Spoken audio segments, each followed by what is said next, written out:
Hey, what is up, guys, and welcome to this episode of Mugscast. Today, we're discussing our thoughts on the first Harry Potter film, The Sorcerer's Stone. Cheers.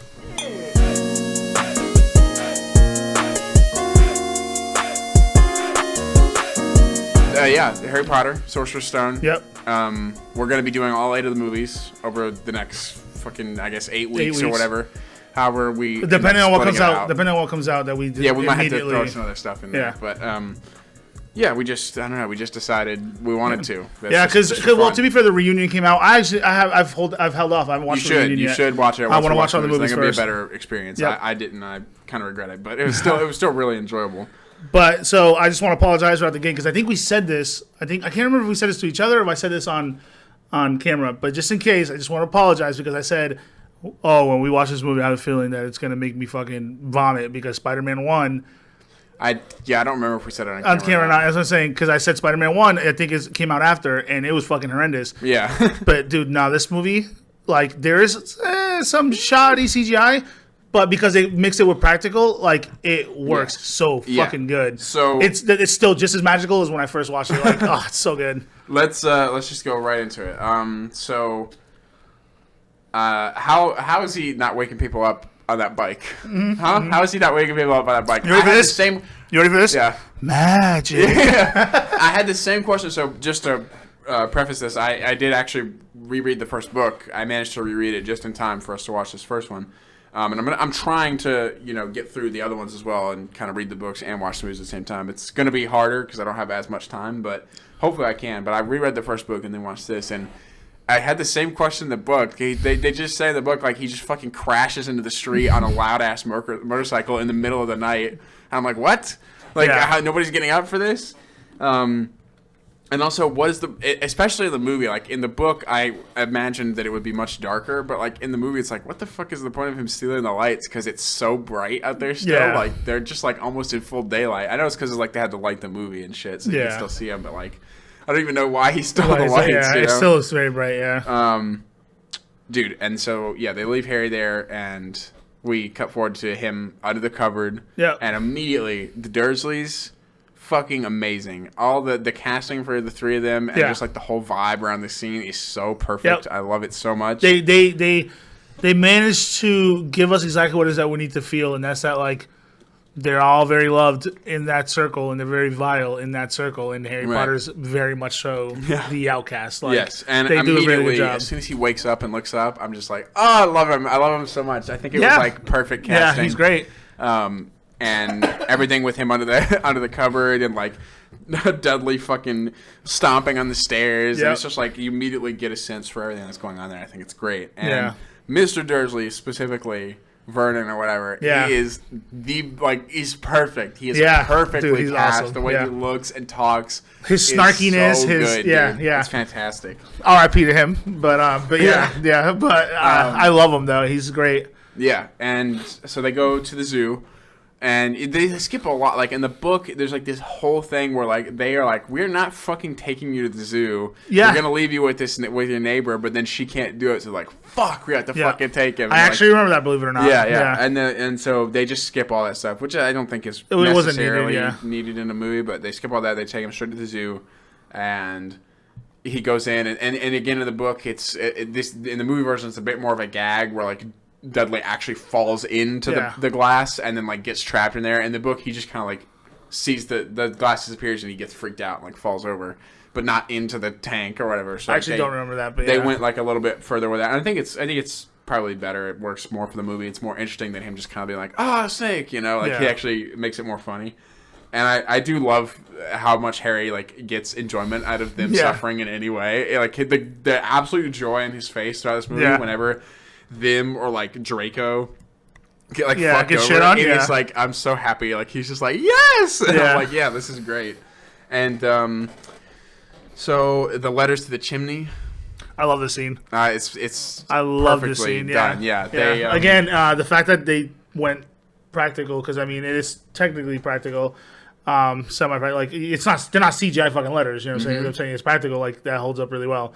There's literally fucking letters flying Yeah. right? Like I'm pretty sure it's practical. There's no way it's not. There's no CGI. No, I think some of them are CGI. I think it's one of those possibly, things where, like, they mix it, so you have like some practical letters doing it. Yeah, like the one that hits him in the face, obviously. Yeah. But I just think, I think this was translated really well. Obviously, they skipped a lot of it. Like there was more. There's like 6 days worth of him like getting rid of letters, and then more and more start to pile in the book. But in this, they just went straight to chimney, basically. Essentially, like he refused like 1 or 2, and then it's just fucking all of them come in.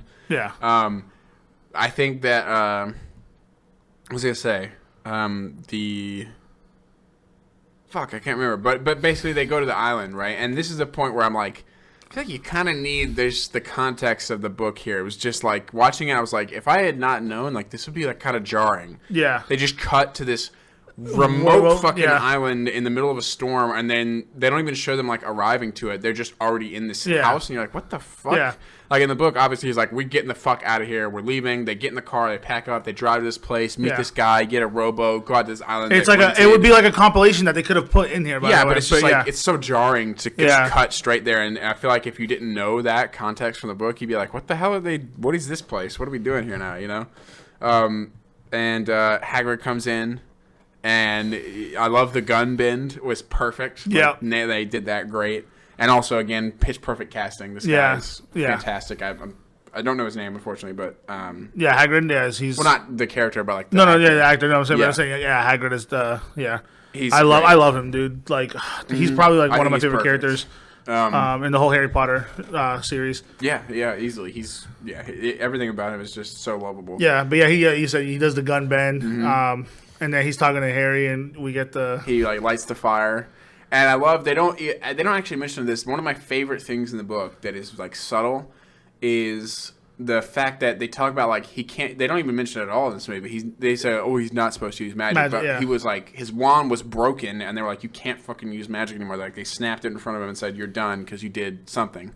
And in the book, it's super fucking cool because they have a conversation about it. He's like, "Yeah, I can't use magic anymore. They broke my wand or whatever," and then he says something about it, and the way they describe it in the book is he's like, "Yeah, I don't have one anymore." And Harry's like, "Well, why do you use magic?" And the book describes it as he grips his umbrella tightly and says, "I can't talk about it."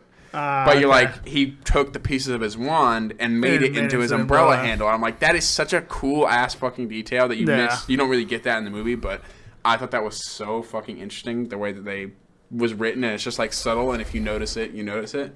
And I mean, they don't really have to go into it for the movie, but I just thought that was one of my favorite things reading the book that they kind of slipped in there. So there's also a better build-up, I think, in the book for the line where it's like, "You're a wizard," or whatever. Which also is not that in the book. It's a different worded line. Like he tells him he's a wizard, but it's not "You're a wizard, Harry." It's like worded differently. Yeah. So I think it became a meme, but yeah, the movie version where he says "You're a wizard" is a better version of the line, but in the book it builds up to it better. In this, he just kind of like turns to him. He's like, "You're a wizard," It's like not that big of a deal. Like, "Hey, Dursley's, you're a wizard." How are you guys today? But like in the book, he's like, "How could you not tell you can?" And Harry's like, "What the fuck is going on?" He's like, "You're a wizard." He's like, "How do you not know?" But in this, he's just kind of like, "Hey, by the way, you're a wizard." Yeah, and then he explains to him after. He's like, "Oh, you don't realize that you can do stuff that you." The buildup is after he tells him instead of before he tells him. Which I think so. Yeah, it's just interesting. The line is better in the movie, but the build-up is better in the book, and vice versa. So I also like in the book, Dudley does not start eating that cake, but I thought that was funnier. I think that's definitely funny. Because they really went all in on the pig analogy of him just sitting there like doing that. So then he just fucking lights his ass up and fucking Harry laughs. Yeah, and again the joy on his face, dude. I wrote, he's great. Like he's so happy when he sees it. So they go to the Leaky Cauldrons. They're going to. I love this whole Diagon area. Alley and all that. Is it the bank? Diagon? How do you pronounce it? Diagon? Diagonelli. No, that's how he says it in the thing. Yeah, it's Diagon. What were we gonna say? I was saying he goes to the bank and he does all this stuff. Gringotts looks amazing inside and out. So good. A lot of this practical like puppets of the goblins and shit. So the one thing I like is like it's funny because Hagrid, right off the bat, you can tell he's like. He's not for following the laws. Like he's more following Dumbledore because he's like, make sure to tell nobody. Like because Dumbledore trusts him, so he trusts Dumbledore. I've always loved their relationship. Yep. And I might be crazy here, but when they go to his vault in the book, it is described as he has a small fortune worth of coins. But I didn't get that sense. No, you don't get that sense. It's because true. The way that the currency works there is it's like, oh, you need to pay like 6 galleons and 2 knuckles or whatever they're called, and like. Those are coins. Yeah. And like when you see it there, he has maybe like 10,000, maybe not even 10,000. That's too much. It feels like it just feels like a small pile of coins. And with the way that it's not like, it's just like you would spend like multiple of those coins just to get one thing. Yeah. It seems like he doesn't have as much as, at least as I pictured it from the way they described it in the book. Yeah. And I feel like he wouldn't be able to just go and just like buy whatever. Like he's not like rich. It's just like he has a little bit. But in the book, he's fucking rich, and like he feels bad about it because like I'm reading the second one right now. He goes down there with the Weasleys, and he's trying to like cover it up so they don't see how rich he is because he feels bad because they're poor and shit. And like I don't really get that sense from the movie version. Like I feel like they didn't go hard enough like on the fortune. That might just be me though. I don't know.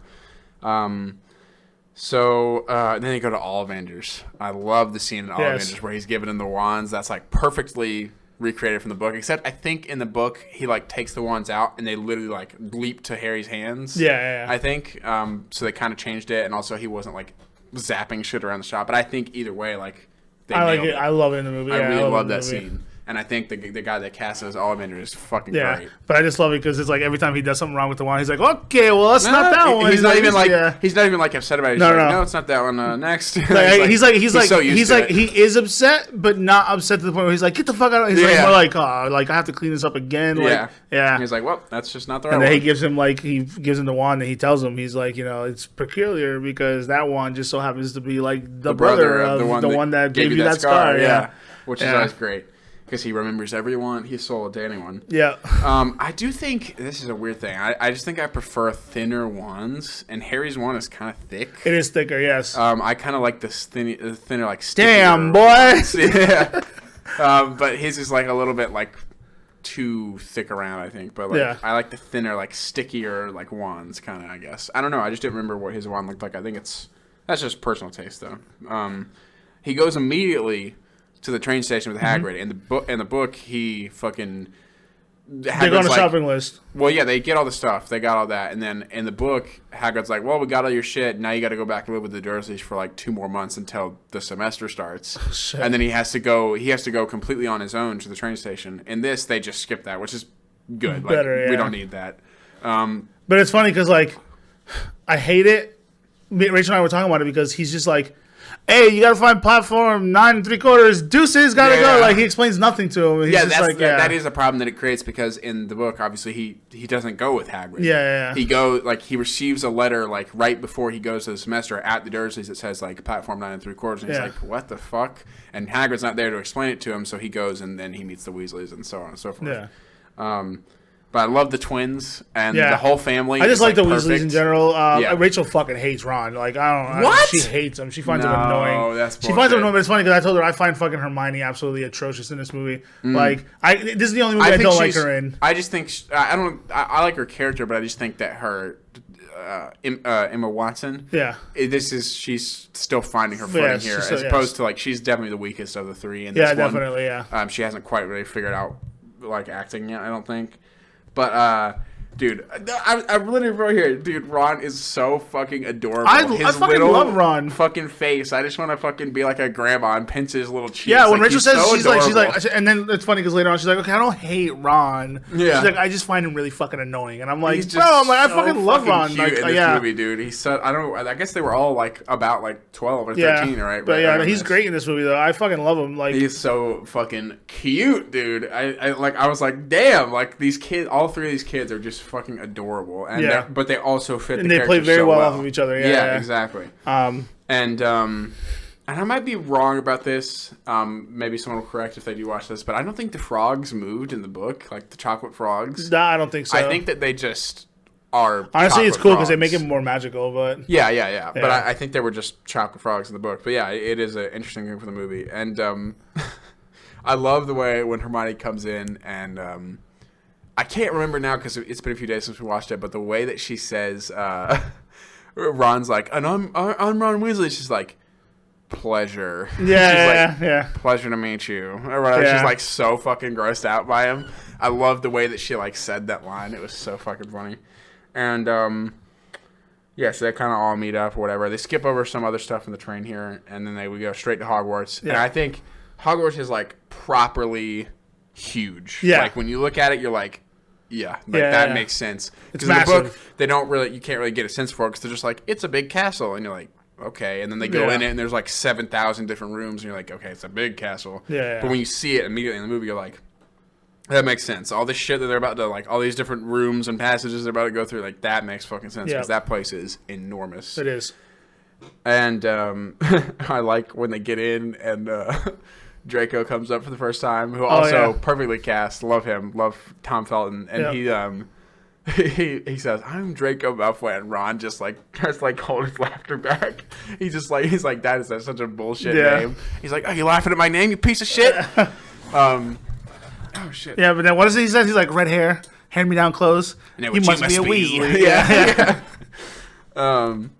So they go into the Great Hall for the first thing, and they got the floating candles, which they actually hung up candles that were on fire, and apparently they started to burn through the ropes. And it's like candles were just fucking falling around everywhere. Jesus. It was like a serious safety hazard. Good God. But yeah, so I can't remember when this happens or what happens, but Hermione says something, and I just love, again, Ron. I think Ron is my favorite, especially in this first movie. Like, I think he fits the character the most. Dude, he's amazing in this first movie. Yeah. Yeah, but he goes, like, mental, that one, I'm telling you. Yeah. Like, about Hermione, and I'm just like, this is fucking hilarious. And they do kind of immediately lean into them, like, liking each other a little bit, like you can tell. And, they're doing the Sorting Hat, and Draco goes up, and in the book, I think it's like...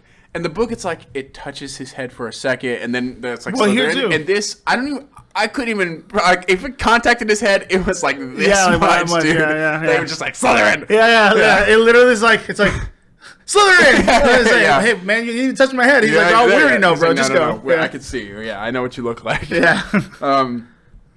And it's a weird thing in the movie. I can't tell if everyone else is supposed to be able to hear the hat or not. I don't. Yeah, I don't. In the book, I believe it's in his head. Like, he's talking to the hat, like, telepathically, which is why he's like, he's supposed to be thinking in his head, like, not Slytherin, not saying it. But here, they physically make it because if he is saying it, and then the hat is saying that, then wouldn't the teacher be like, hey, yo, what the fuck? Yeah. Like, wait, you can't do that. You can't just be like, I'm just going to tell him what house I want to be in, basically. Because I thought it was supposed to be kind of like in his head. And I can't tell in the movie if it is, because no one's reacting to the hat saying all this shit. So it's just kind of weird. I'm not ready? It's kind of magic. Yeah. That's it. Well, anytime. I'm thinking it's like maybe it is all in Harry's head, but then at the same time you're seeing the hat visually talk and say this stuff out loud. So it's like, I'm not sure. Ghosts. The ghosts come through and they're all fucking around. Nearly headless. Yeah. Yeah, it's so nearly headless. And what the fuck did I write this for? What did you write? I wrote, those wings looking good for real. Who has wings? Who has wings? I have zero clue. I said those wings looking good for real. Oh, the food, the actual food. They had wings, and I was like, they're looking fucking good. Yeah, I was getting hungry. I literally was thinking, I was like, there's nobody with wings. I was like, what the hell? I thought the same thing, but no, the food all appears, and they had piles of wings, and they looked so fucking good, dude. I was sitting there, I was starving watching it. Thinking about it now, I haven't eaten anything today, and Jesus oh my Christ. God, that looks so good. So, dude, Snape is fucking incredible. I don't think I ever realized... Second favorite character. I don't think I ever realized watching him when I was younger, like, how good he actually was. Like, I always heard people saying it, but I was like, I don't know, he's evil. He's alright. But now watching it, like, you cannot break eye. Like, you can't stop looking at him when he's on screen, he demands the attention without even trying. And fucking hell, he is incredible.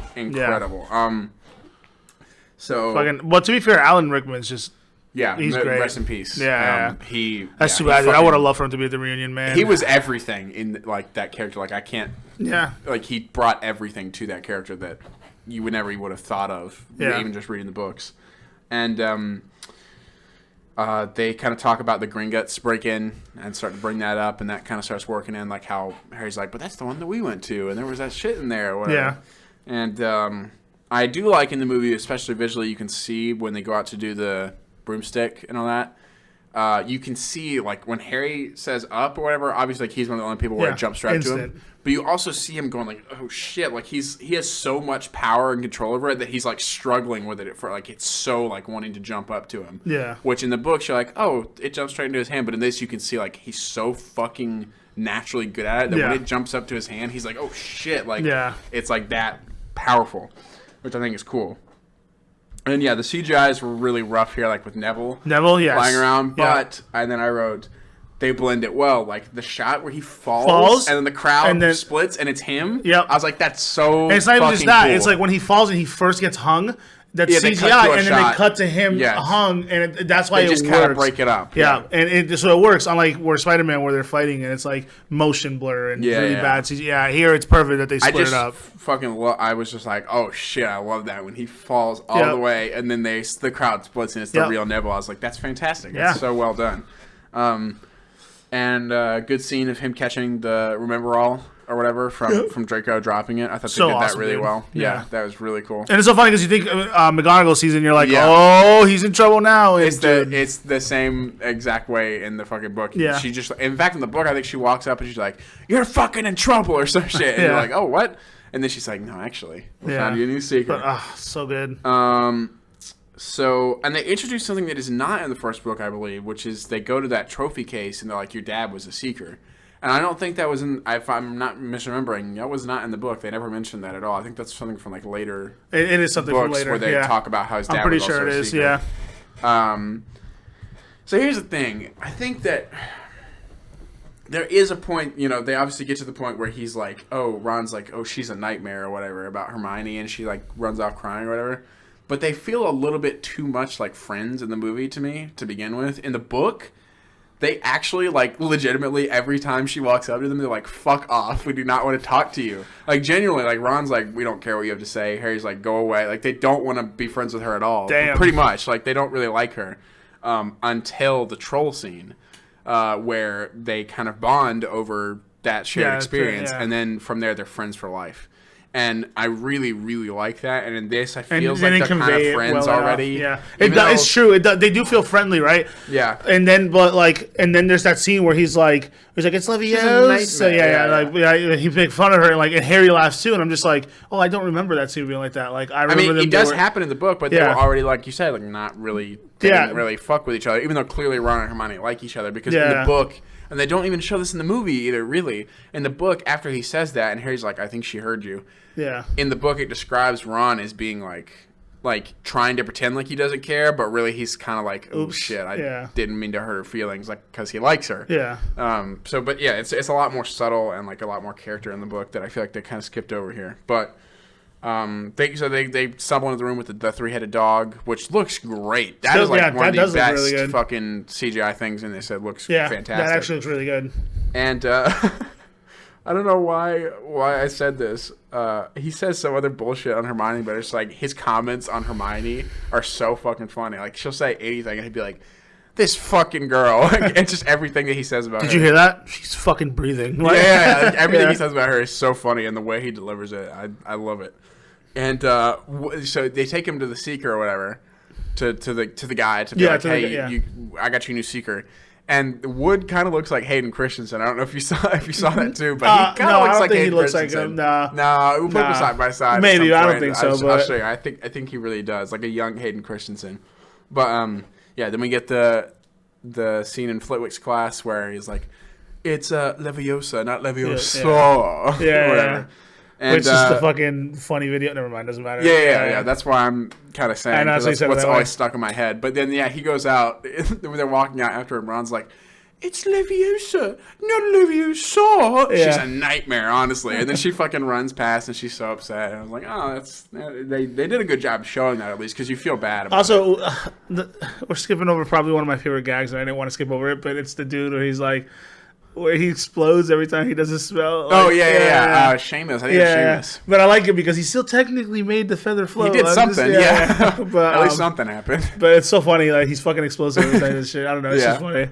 Anyways, there's a lot of things in there that are like that we're kind of slightly skipping over because there's a lot of funny this movie like genuinely made me laugh. Like there's a lot of funny moments. I feel like though the movie does move at like a clip. Like really, it goes. Yeah, it goes. It doesn't spend a lot of time on any one thing really. Yeah.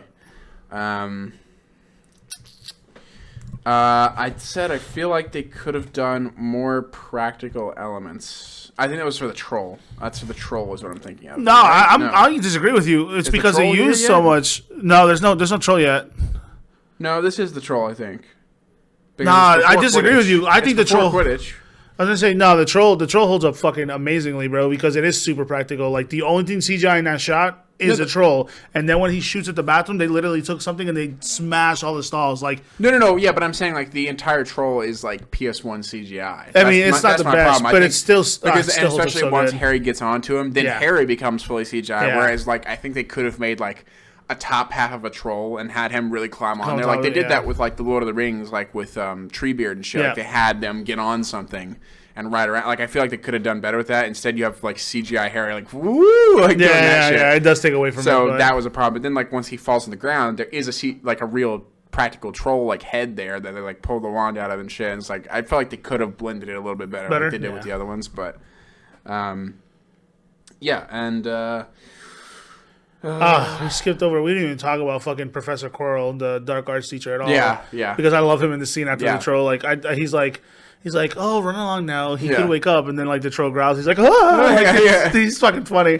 So I think he's really great. I think especially in the last scene that was where he really shines. Yes, for sure. Which we'll talk about. But in the book, I was laughing so hard because in the book, the package comes with the Nimbus 2000, and it's like packaged up and. There's a note on it. It's like, don't open this in front of other people because you don't want people to see that you got this brand new fancy ass broomstick. Yeah, and it's like packaged to where you can't really tell. And it's just a fun. Like it's obviously a broomstick. Yeah. Like, it's funny because he's just like like he's just showing it off like, for everybody. Shit open. Yeah, yeah. Like, he literally looks right over Professor Even if McGonagall. he hadn't ripped it open, it was so obviously a fucking broomstick. It was like the shittiest rat thing. He just puts on his fucking glasses. He's just like putting up gang signs like. And I said the Quidditch looks surprisingly good. Like they do a good blend of CGI. I love the way they shoot it because it's clearly they're on a rig and there's a camera behind them and they're on a green screen and but that's shot so well. But they blend it. But it's really still so good. And they instead of doing in the book, it's 2 separate matches. In this, they just did one.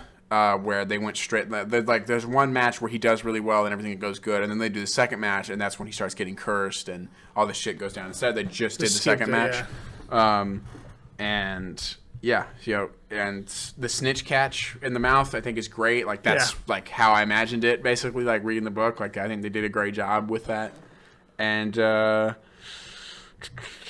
I mean, you can clearly see them like watching Snape, and you're like, oh, it's definitely Snape. Look at him, he's cursing him. He's obviously cursing Well, the him. best part about this is funny because I looked for it. Yeah. So obviously they zone in on Snape, but then they like go out of the telescope view and they show you the whole crowd where Snape is at, and if you paid just enough close attention, you can actually see Quirrell I also chanting and doing a spell. But that's obviously not what you're going to pay attention to because they looked at Snape. They made Snape the focus. And they also, I feel like they maybe went a little bit too hard because they make a very solid point to have show him jump back. that he like falls over in the back. You know? Yeah, like it's very clear that like once you rewatch it, you're like, oh yeah, obviously they made a point to show him falling over and getting knocked over and all this shit. So they we're over the Christmas holidays and they're playing like the wizard chess and shit, and Hermione walks in. In the book, the chess set, like they all are sentient and they talk. And they're all like in the book, they're all screaming at Harry like, "You fucking moron! Put us here! Put us here!" That's funny. And I wish that was in there, but I guess I get why they didn't do it. And then he gets the invisibility cloak, which holds up so fucking well. Very well. Oh my god, dude! Even when he takes it, when he takes magic. it off, when he like takes it off, and you can see the waves of him. You still see it like shimmering. Oh, dude, it's fantastic. Fucking cool. That holds up so well, and it is like the dream, like every kid's fucking dream to have an invisibility cloak. Like it's so cool. And I love the way that they film him in it too, where it's transparent from the inside, and they put the camera under there with him, and like you see him like looking through. So fucking very, cool. very, very fucking awesome. Yes, and he goes and he finds the mirror of Erised. I think they pronounce it in the movies. Okay. Which you know the gag with that? The what? Like the mirror of Erised. Like you don't see it in the movies, but when you read it spelled out in the book, Really? It's just the word desire backwards. Oh, so it's the mirror of desire. Yeah, it's mirror of desire. Yeah. So this is my favorite thing. I'm gonna have to put a clip of this into the fucking video because they, after this it skips past all the Christmas holidays or whatever. I think we were skipping over. Dumbledore comes in and they talk, and he's like, "Don't dwell on this stuff. Like, you'll get stuck here wanting to look in this mirror constantly because you see your parents." And then we skip past Christmas holidays. Hermione comes back, and it just smash cuts to them in the library. Hermione walks up with a massive fucking book, and she goes, she fucking, I'm like, it's aggressive the way she she literally goes, "Fuck you," and like slams it down so loudly, and Harry's like, "What the fuck?" Like, and everybody's like, she's just like, "I did some research." Like, it's like she didn't even mean to do it, but she slams it so fucking hard. I was like, that was personal. So that book did some shit to her. Like, the amount of reading she had to do. Yeah. And so they figure out, what's his name? The guy, Flamel? Nicholas Flamel, yeah. And so then they go down to talk to Hagrid. Yes. And I love the way he delivers this line as well, where they get him talking, and he's like, "Nobody knows how to stop him except for me and Dumbledore." I shouldn't have told you that. Like, he just immediately realizes he's like, "Fuck!" Like, he's just so the only thing I disagree with that line is he does do a good job, but they kind of over push it. Like, I think he does it like 4 times throughout the whole movie. I'm just like, bruh. Yeah, but it's split up enough that it's like, I mean, to be fair, it's also probably partially on purpose, anyways. I mean, let's be honest. So I think, and then they go after that happens. He has the dragon egg in there and the hatches and all that shit, and that's cool. Good for something later, but anyways. Yeah, and so then Draco sees the. I love the scene. I love the scene, dude. And he reports them, and this is my favorite thing, right? She's like, "What did she take away? 50 points? Is that what it was? 50 points each. Yeah, she's like, 50 points each of you." They don't really talk about it, but in the book, that completely destroys him winning the Quidditch match because that was worth 150 points, and they lose it all because of that. Yeah. So like they immediately are back at the bottom of the Quidditch thing, which they don't really talk about in the movie. But I was like, damn, that's fucked up. Like, just he's at his highest high, and then she immediately fucks everything up just by saying, "You lose, you lose, you lose." Yeah. So this is maybe my favorite thing in the whole movie because in the book, right, they get detention and they're walking out into the forest, and Filch in the book is like, and he says in the movie too, like we have these shackles where we used to hang the students up by their wrists or whatever and fucking like let them sit there. In the book, he's like, "Yeah, we used to hang up by their wrists, and I still keep the shackles oiled just in case we ever need them or whatever." And this, he's like, "God, I miss the screaming," and I'm like, "What the fuck? That is so fucked up. Like, it's so much more fun." Like, he's like, I enjoyed it so much. And you're like, what the hell? Like, it's so much darker than it was in the book. And the book is just like, "Yeah, I keep them on standby." He's like, "I fucking miss the screaming of the children." And you're like, whoa, relax, buddy. And so they go into the forest. What do they do in the forest? This is where you get attacked. Yeah, I think they skip over a lot of it. Like, they split them up really fast. They do split them up, move them in, and then they find... Harry ends up by himself? No, with Harry Draco with Draco. and Fang. Yeah. Fang? Yeah, it's with Fang. Because Fang, I believe, is the one who goes back and gets... No, Fang is the dog. Yeah, but he goes... But I'm saying, does he go and get Hagrid's attention to bring him back? I can't remember. Because I know Fang leaves. I swear he does. Because he's cowardly. Might have just heard the fucking screaming and shit. But yeah, you're right. So... But yeah, the centaur shows up, and he's kind of weird looking. He's not weird. Too he bad still holds up, CGI-wise, but it's just like a weird design, I guess. But when they cut back to him, then to Harry, then to him, it does take you away because he's not lit up as well as Harry is, and that's what makes it lighting awkward. A lot of it. Yeah. Yeah. Hermione, I just noticed like they're sitting around the fire or whatever, talking about all the shit that's going down, and it's a little weird because in the book, I love there's a scene in the book where Harry keeps like he's like rambling. He's like, "Well, Voldemort was there, so he did this, and then Voldemort will do that." And then Ron's like, "Dude, can you stop saying Voldemort?" And he's like, "Voldemort!" And he's like, "I will say whatever I want." And Ron's like, "Holy shit!" But in this, he just casually says it, and then Hermione also just casually says it, which is not a fucking thing. Like, everybody is scared to say it. But to be fair, it makes sense for her because. Make a point of it. But yeah, as I say, I think to her, she's just so innocently saying it because it. No, because but I'm just saying, like, in the book, she won't say it either. Like, none of them will say it except for Harry and Dumbledore. Yeah, Hagrid will say it if he has to, but like he prefers not to, and everybody else is terrified of it. And they don't make any point of it in this, but so then they walk up to Hagrid to go like confront him about it. He's playing the Harry Potter theme. Yeah. Like, what the fuck? What is this? But yeah, he's playing it on that little flute thing, and he doesn't realize that he fucked up and told the guy how to, because he was drunk off of his ass. Yep. I don't know if they really say that. I in was the movie, going to say no. In the book, he's like wasted, and They did mention a bar though, don't they? he's at a bar, but they don't mention. They don't I think mention that he's drunk. drinking. Yeah. I might be wrong, but I like the version. So now they go to the room, and they're like, "Oh shit, Snape's going down there. He's clearly going to get this shit and give it to Voldemort, and then Voldemort's going to come back to life." So they go there with the dog, and in the book they go in and they take that flute that Hagrid had and they use it and they play it. But I actually like the movie version better, where you think it's Snape, but Quirrell has already set up a self-playing harp, and I was like, that's cool, because of course he would. Like, it makes a lot more sense to do that and like have it be a lot easier for him. And add for him to have to go take flute lessons and waste money. Yeah, exactly. And also, it like when they have the flute in the book, they just like play some bullshit, like they don't know how to play, but it still puts them to sleep. And it's I don't know about that. I feel like it would have to be like actual music. So I thought that was cool. And it's a completely different version of the Devil's Snare. Like when they fall into that, it's in the book it is plants and they get grabbed, but in this like. Ron, can't get out and shit, and in the book I think it's like Ron and Harry are stuck in it, and Hermione, it's like a gag because Hermione's like, oh shit, their weakness is fire, and he's like, well, burn it then. She's like, but there's no wood around here, and like, are you a fucking wizard or not? She's like, yeah, okay, fine, yeah, and then she like burns them out of there. But in this, they went with like light, I think, yeah, right? it was the light like of the sun. Yeah. I mean, to be fair, it still kind of makes sense, but like, I just think fire probably makes more sense. Yeah. I don't know why they probably blew the budget on like. I think they didn't do fire because it would have killed Ron. Probably like she would have burned him to a crisp. But, yeah, and then I wrote because she's like, oh, it's the sun, sunlight, and so I wrote the power of the sun in the palm of her hand. Jesus.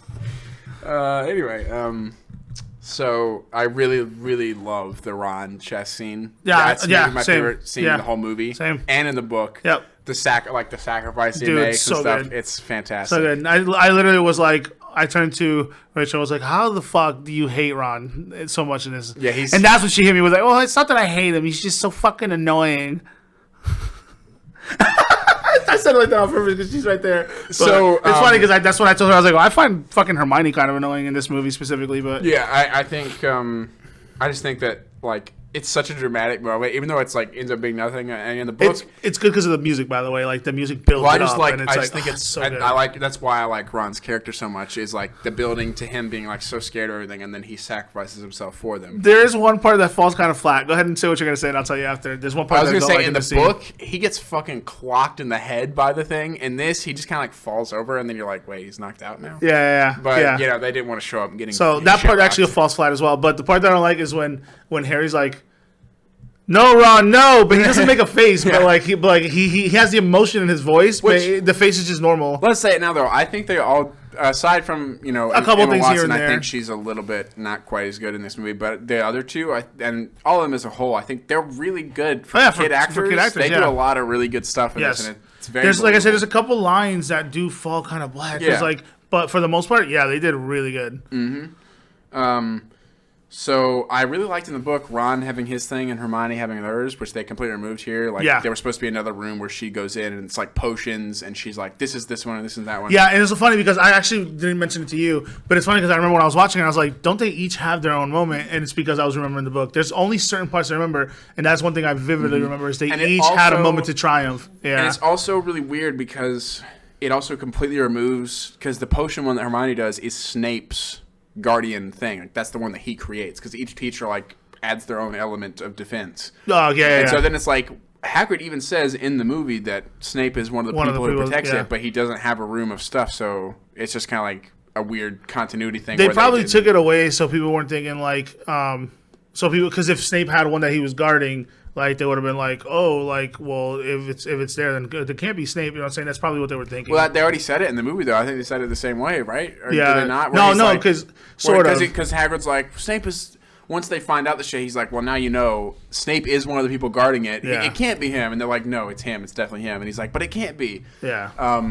But you're still thinking it's Snape, regardless of what Hagrid says. You're still like, yeah, but something weird's going on with Snape because of the way the book sets it up. So I don't think it would have fucked anything up. So yeah, and then he gets down there and it's Quirrell, and I think he's great. I love it. Yeah. Like even before he like takes off his. There's one part that I don't like, but when we get to it, I'll tell you what it is. But like just like how he like turns to me and is like, "You fucker!" Like, he starts screaming at him and shit. I like that leap that he does. Yeah. I love and that. Just everything about the actor who's playing him, he does a great job. Yeah, and literally from going this, he's like stuttering. Yeah, like oh, it's so good. That was my favorite part. Yeah, but the part that I don't like is when he touches Harry and he starts to like get fucked up, and then you would immediately think he'd be like, "Let me be smart and back off right now." And then he's like, he immediately gets fucked. Well, right see, out that's there. the problem.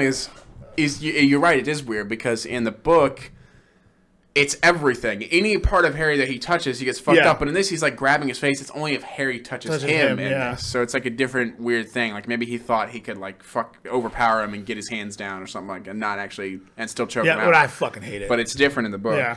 I fucking hate it just because it's like he's like, oh my god, the touch has hurt me. Let me go for a second. Well, I think like, isn't it Voldemort? Voldemort's like get him or whatever. Like he's like egging him on, even though he doesn't really seem to understand what's happening.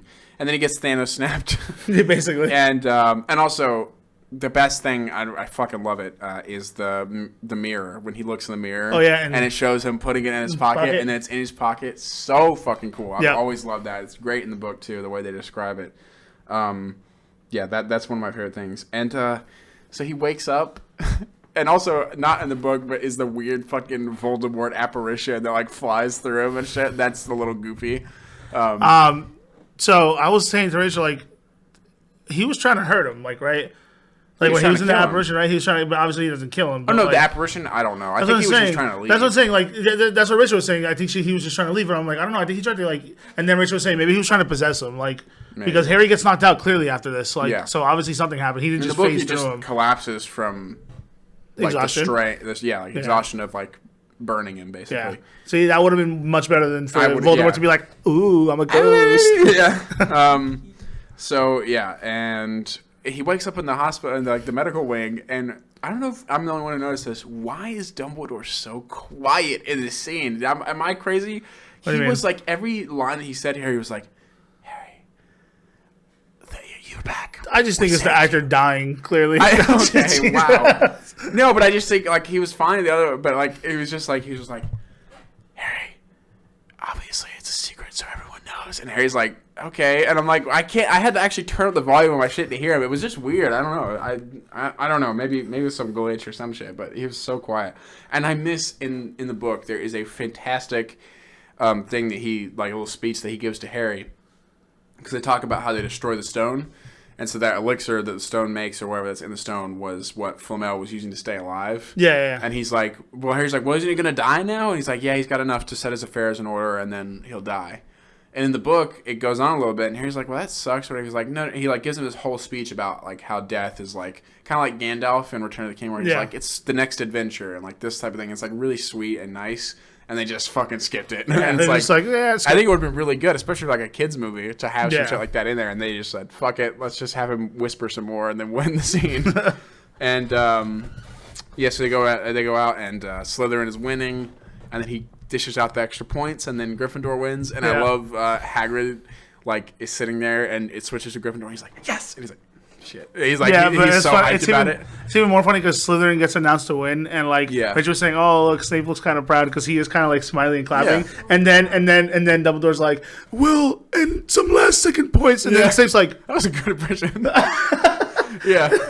But then Snape's like, "Excuse me," like that's so good. Yeah, he knew where it was going. And then it would like imagine Snape being any other person, he'd be like, "Oh, so funny, just enough points to be Slytherin, huh?" Like, dude, it's so funny though. Exactly.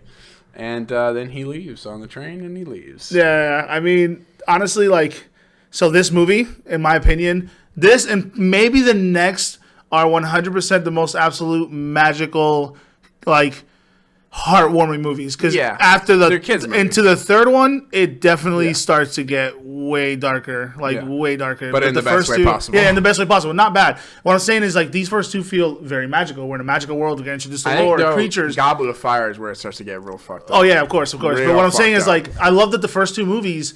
We get to see more than just Harry Potter's story. Like we get to see, hey, there's these creatures, there's this lore. Hey, look at the Hogwarts. What the fuck?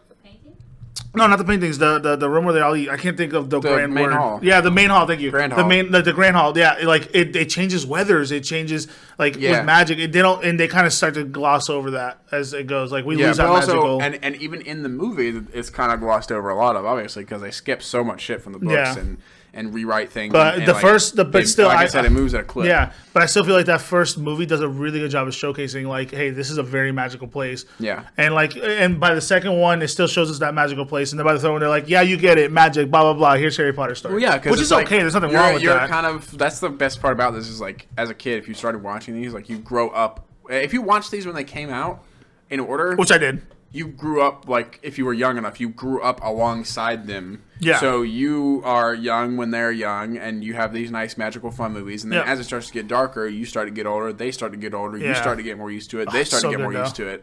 So it was good. like this perfect, like, I wish I had been in that club. Like, the people who watched and it was these cool. movies, but, like, that were, like, 12 and 13, like, when the first movie came out. You know what I mean? Because I'm sure you weren't that young. You must have been, like, 17 or something like that. No. Were you that young? Yeah. They came out in 2001? No. 2000. When did the first movie come out? Yeah, 2001. Yeah, Maybe. true. It's like 2001, So how 2000. old were you? I was born in 1991, bro. So, oh shit! I was about the so same you were there, age, yeah. yeah. But did you watch them all like in Yeah, theaters? yeah, Yeah, okay. yeah. I watched So them then, all. yeah, see, I think I watched like the first 3 or 4 in theater. I'm very jealous of that. Like that's Yeah, 2001, right? That's yeah, like 2001. the fucking like. Yeah, and that's like what I'm an saying. For experience. 2001, that movie still holds up so fucking great, dude. But it's like an experience that you can't ever recreate again. No, unless yeah, you like raise your kids and be like, you can watch this movie now, and then in 2 years you can watch the next one. Or Yeah, something. Like, you can't really do it again. Like that growing up with them thing. When inevitably they remake them, it's gonna happen. Yeah, I know it's gonna happen. What I want them to remake 100%. What I really actually want them to remake is Lord of the Rings. I can't believe I'm saying that, but I actually want them to remake Lord of the Rings. Dude, there's some scenes in Lord of the Rings that don't hold up well, like when fucking Legolas jumps on the fucking elephant thing, bro. That is. Yeah. It's that does not that some shoddy CGI moments does not mean you ever make those masterpiece movies. They're great. But like, there's a show coming out. I don't know if they canceled it, but I fucking hope not because I want to watch it. I think it's on Amazon Prime. But I want more Lord of the Rings. I just want more Lord of the Rings, bro. Yeah, but anyway, sorry. Moving away from that. Let's not remake those for at least another like 50 years. Like those movies hold up so well. Like genuinely, they still hold up pretty well. I mean, there's just some of the CGI is rough here and there, but it's like. No, they still hold up well. Way better than this. To be fair, of course, time. because a lot of that movie is practical. Yeah, exactly. Yeah. They kept it, and they use mocap. Grounded. They use mocap for the CGI, which is way smarter. Yeah. Like what's his name? Spiegel. Is that his name? Yeah, Gollum. Yeah, Gollum. Yeah. Well, that's only in Two Towers, which I think is like 2003, 2004. Yeah, but it's still use mocap, and it's fucking smart. Yeah. Anyways, this is the Lord of the Rings episode. Look forward to talking about them at some point, but yeah, so that's it. It's a great movie. It's a great movie. It's a good movie. I mean, it still holds up well. Definitely. It's definitely not my favorite of any. Like the book, I was fucking loving, but this is like. There's I already know moments my favorite. and like, there's nothing movie. super like. What is your favorite movie? Just out of curiosity. It'll probably change, but I think it used to be Order of the Phoenix. Yeah, and that was my favorite book too. No, my favorite is Prisoner of Azkaban. Like, but movie, but didn't you say your favorite book? Your favorite book was Order of the Phoenix. You said. We talked about it. You're maybe like, I think that's the last one that 5? I read. I think that's the last one that I read when I was younger. Maybe. So, but I definitely if I went and reread those, I might read your books honestly. But because I got her the illustrated versions. Oh yeah. Yeah, they're nice as shit. I bet. But yeah, the third movie definitely my favorite. I fucking love it. That one's where it takes a shift and you get a new director and it's like different. Not in a bad way, just different. No, not in a bad way at all. In a good way. So yeah, that's it. Yeah, that's it. We'll be back next week, hopefully, to talk about the Chamber of Secrets. Yes. I was gonna say, are you really forgetting that? All right. Yeah. Bye.